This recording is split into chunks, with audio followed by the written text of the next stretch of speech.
What does it mean to you? Bradford Council's budget proposals 2019 to 20 to 2020 to 21. Do you live or work in the Bradford district?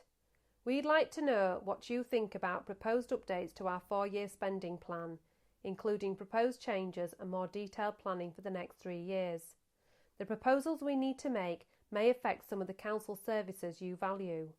Since 2011, the council has had to find £262 million of savings because of government cuts, rising demand for services and increasing costs.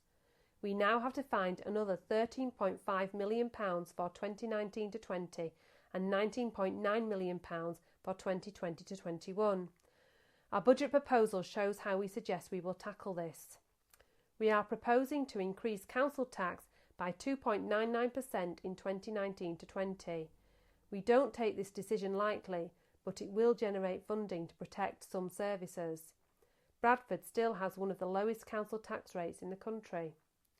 We face difficult decisions about where to cut costs or change or charge for services. And there's still a shortfall of £28.8 million in 2020 to 21. Further cuts we know we need to make on top of the proposals in this plan. At the same time, we are investing more into adults and children's social care because demand is high and increasing. It is our duty to care for vulnerable people in the right way and provide support to help people live independent lives.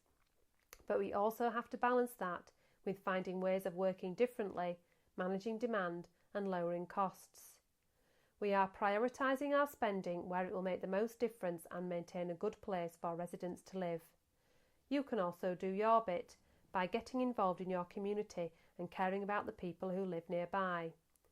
These are challenging times, but our ambition remains high for the Bradford district and all its people and communities. Find out more about the budget consultation at www.bradford.gov.uk.